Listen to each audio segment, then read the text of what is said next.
नमस्कार, बहुत स्वागत है आपका। मैं हूं आपके साथ सुमित झा। जहर उगलना एक प्रकार की फितरत होती है, आदत होती है जो छूटे ना छूटती है। हाँ, इस तरह की फितरत वालों पर अगर कानून का डंडा सही से पड़ता है तो फिर कुछ देर के लिए चुप जरूर हो जाते हैं या इनके सुर बदल जाते हैं, लेकिन फिर से कुछ दिन बाद जहर उगलना शुरू कर देते हैं। ऐसी ही फितरत वाले एक मौलाना है, नाम है तौकीर रजा। इत्तेहाद मिल्लत के प्रमुख हैं।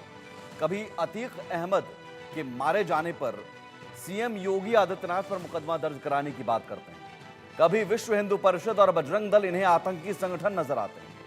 कभी बरेली में मुसलमानों को भड़काऊ बयान देकर सड़कों पर उत्पात मचाने के लिए कहते हैं। कभी कहते हैं मुसलमान जग गया तो देश का नक्शा बदल जाएगा।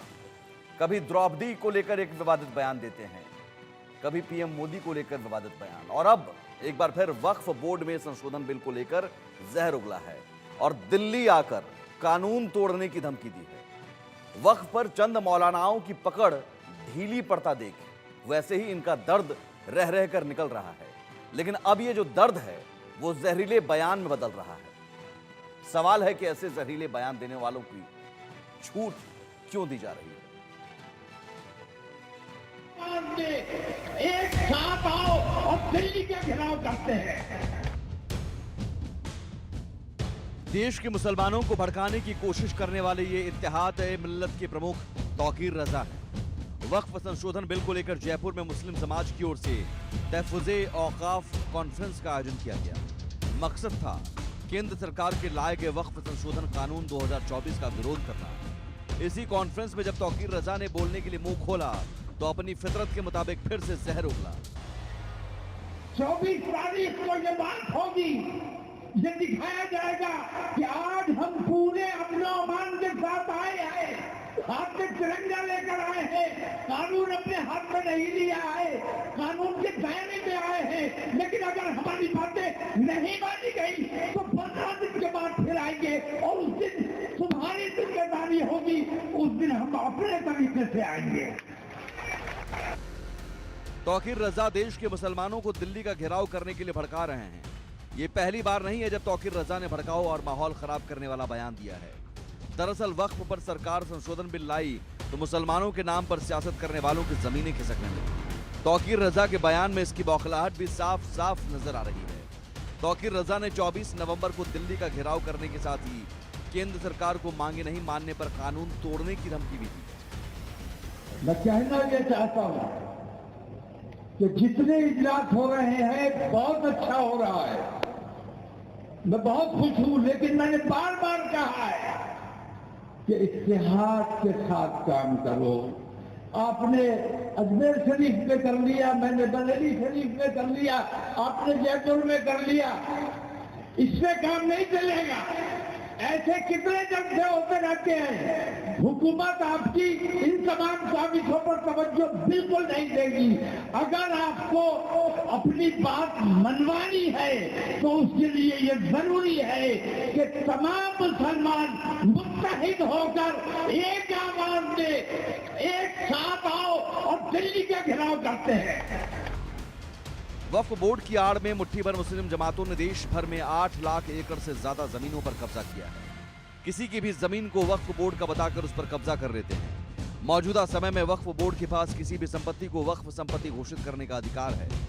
मोदी सरकार किसी भी संपत्ति को वक्फ संपत्ति बनाने के वक्फ बोर्ड के अधिकार पर अंकुश लगाना चाहती है। वक्फ अधिनियम में केंद्र सरकार ने करीब 40 संशोधनों को मंजूरी दी है। इनमें वक्फ बोर्ड की किसी संपत्ति पर दावों पर उस संपत्ति के मालिकाना हक की जांच की जाएगी।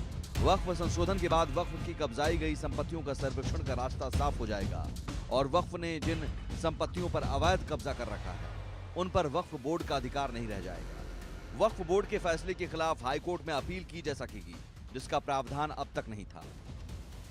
संसद में वक्फ संशोधन विधेयक 2024 को लेकर विरोध के बाद इसे जेपीसी के पास भेजा गया। जेपीसी की बैठक में विधेयक में सुधार को लेकर आए प्रस्तावों पर चर्चा हो रही है। वक्फ बोर्ड के बहाने अवैध संपत्तियों के हाथ से निकल जाने के डर से तौकीर रजा जैसे लोग मुसलमानों को भड़काने की कोशिशों में लगे हैं। Bureau report, India news.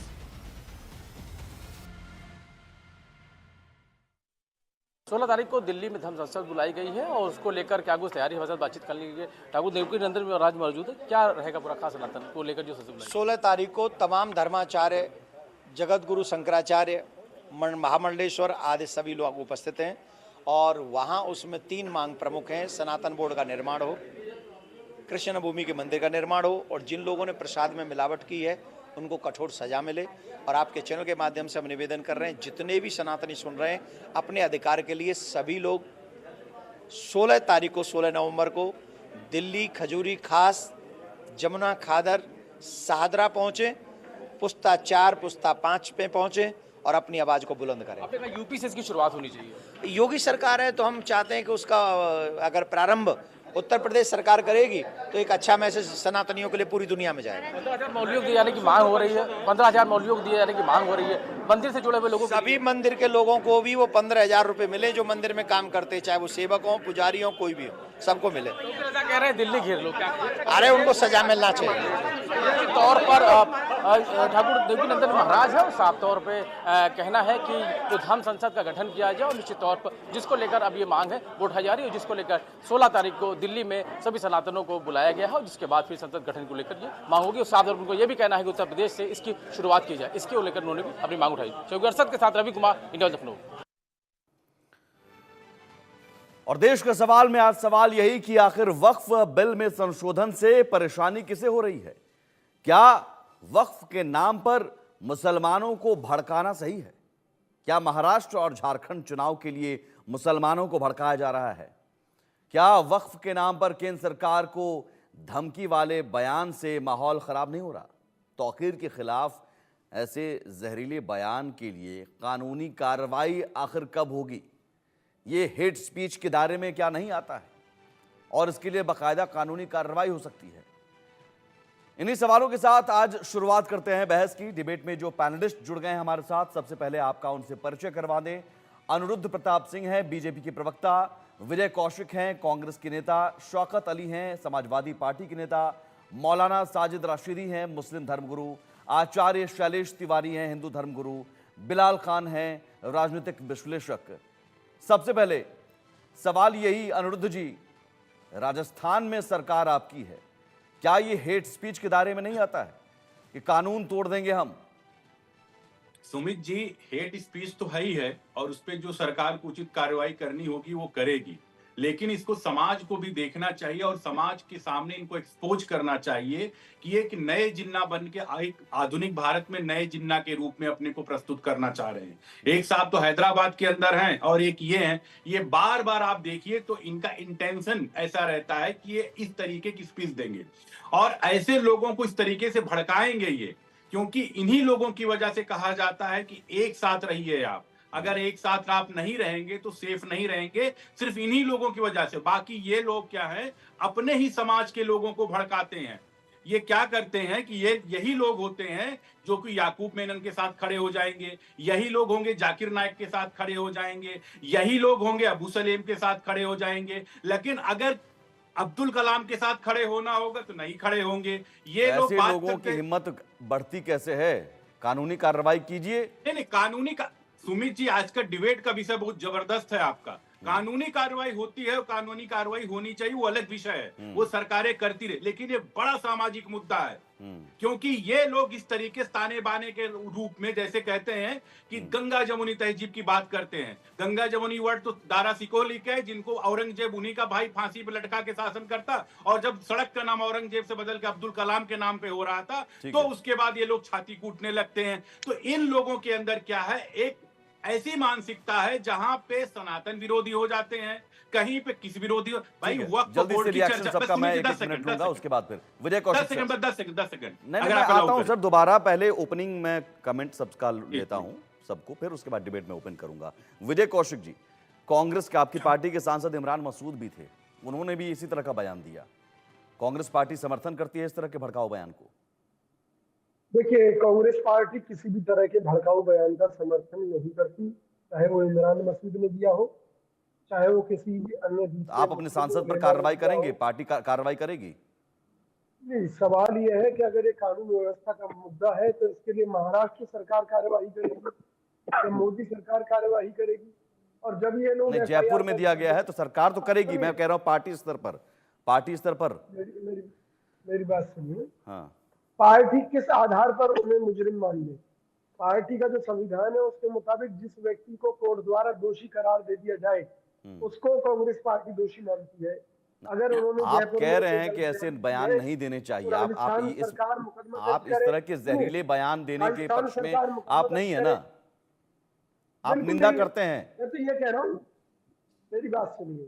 बात निंदा की तब है कि जब कोई व्यक्ति दोषी करार हो जाए, जयपुर पुलिस मुकदमा दर्ज करे और कोर्ट उन्हें दोषी करार दे दे, हम निंदा भी करेंगे, हम उन्हें पार्टी से बाहर निकाल देंगे। और बोलिए, अरे भाई, बयान की निंदा करते हैं कि नहीं, इस तरह के जहरीले बयान की?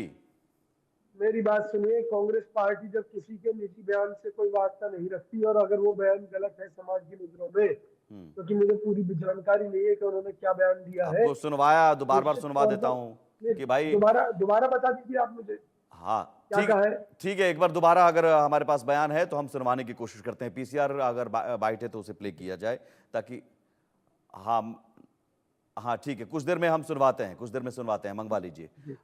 विजय कौशिक जी, अब क्योंकि यहाँ पर आप कहेंगे कि आपने सुनाया नहीं, हम सुनाएंगे आपको और आप सुनकर आप तय कीजिए कि ये जहरीला है कि नहीं। कानून तोड़ने की अगर कोई धमकी देता है, कहता है कि हम कानून तोड़ देंगे, तो ये जहरीला है कि नहीं। मौलाना साजिद रशीदी, इस तरह के बयान आपको लगता है कि जहरीले बयान नहीं है, भड़काऊ बयान नहीं है, और इस तरह के जहर उगलने की क्या जरूरत है?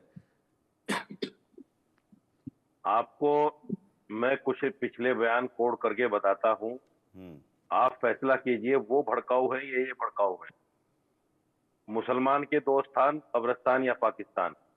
हिंदुस्तान में रहना है तो जय श्री राम कहना है, और मस्जिद में घुस घुस कर मारेंगे। मुसलमानों को दुकान किराए पर ना दो, मुसलमानों को मकान किराए पर ना दो, जो देगा उसका सोशल बाइकाट किया जाएगा। मुल्ले मारे जाएंगे, राम राम चिल्लाएंगे। आपने ये बयान नहीं सुने कभी? नाम बताते जाइए, किसने दिया है बयान? ये बयान नहीं आपने सुने नहीं कभी? पहले ये बताइए, आप नाम बताइए ना। अरे भाई, पब्लिक डोमेन में मौजूद है ये। नहीं, आप नाम बताइए, किसने बयान दिया है? में मौजूद है। आप नाम बताइए, किसने बयान दिया है? आप नीतीश राणे को जानते हैं? हाँ।